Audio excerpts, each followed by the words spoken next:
I am Marisa Duterte and I will be going to tackle about the definition of terms niya.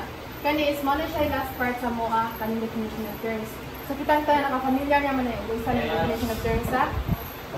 So kanang manangitid pa man niya kanang kuan kanang definition of terms sa chapter 1. Makasabot sila. Mag-understand sa atong words sa mga pwede nga katong sa mga words nga nasa mga topic. Get answers. Get answers. May define at sa mga Yes, Miss Cola, very good. So, kaya definition of terms is mura na siya small dictionary sa katong sa atong whole research paper nga hinahalan pa nato tiga meaning or kanang definition katong mga important concept para masabtan sa atong research.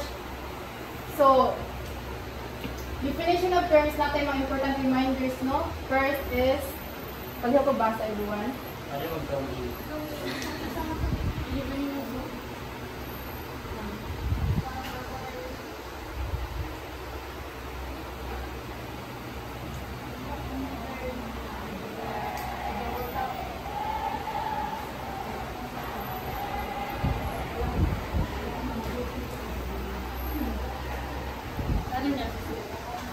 Magkaroon na ito ba? Magkaroon ilan? Pareho ba sa tanan? Only term words of phrases which have special or unique meanings in the study are defined. Third. Saksak. So, kani, for yung Milan, kung saan nasabtan mo, ano yung kanang first sentence? So, ang ingon diyan ang only term words of phrases which have special or unique meanings in the study are defined. So, kanang ganing mga words ganing nga nasa information nga kanang ganing isud masabot. Muna ipangutan lang sa definition of terms kaya para matagan ang mga wala kasabot nga na yung mga meaning dito nga gihatag nga mao rin ipasabot sa kanang isud nga sabtungo. Yes, correct. So, kato din, kung na masabtan na galing ang mga meaning, dili nga to siya na mo impel, for example, student. So, kuan, kita na, kibaw ni mga for example, sa kuan ganyo, bisag ang mga kinder, kibaw na usay pasabot ng student, dili na siya may impel. So katong mga lisod na mga words, katong mga keywords nga kanang dili pa kay familiar sa uban, matoy tigaan mo kanang own definition, right? Yes. Next. Third,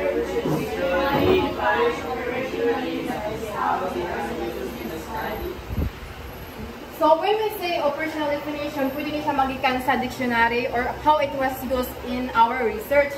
So anong needed pa din siya nga kanang operational definition at magbuhatag kuan o term sa atong kuan definition. Anong needed pa operational?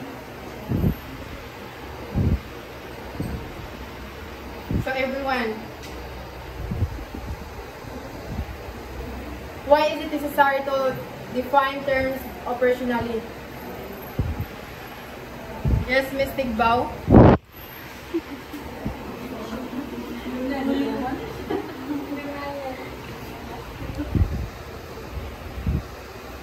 How about you, Kimberly? Is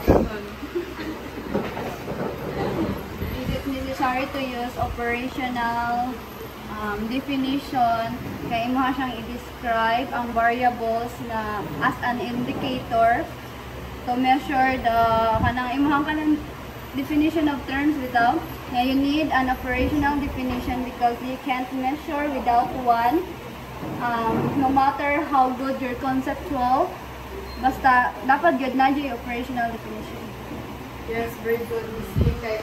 Ang operational definition na dito, importante kani sa atong research kay mo man sila mag-allow measurement and replication of constructs. So without specific operational definitions, ang researcher may measure irrelevant concept or inconsistently apply methods. Next is the researcher may develop his own definition from the characteristic of term defined. So as a researcher, kita gi mag-develop og own definition sa atong kuan o research paper. So for example, sa atong research is kuan, for example, ang house of light material. So kita mo mag-develop og own definition. So pwede natin ibutang kuan walls and row with bamboo floor. And then matawag ko rin siyang operational definition kay imo magyapon gigamit ang way or words sa imong research. And then next is definitions might be taken from encyclopedia, books, magazine and newspaper articles, dictionaries, and other publications, but the researcher must acknowledge the sources. if magikan ka sa encyclopedia, books, magazines, and newspaper, articles, or dictionaries, anong kinahanglan pa natin i-acknowledge sa atong sources?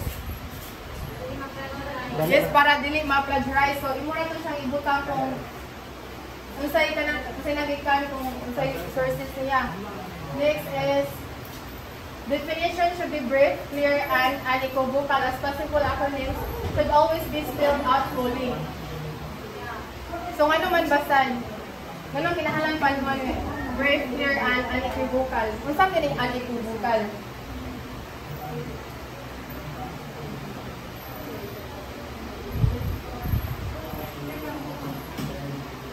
Yes, Miss Grace, I'm on docket.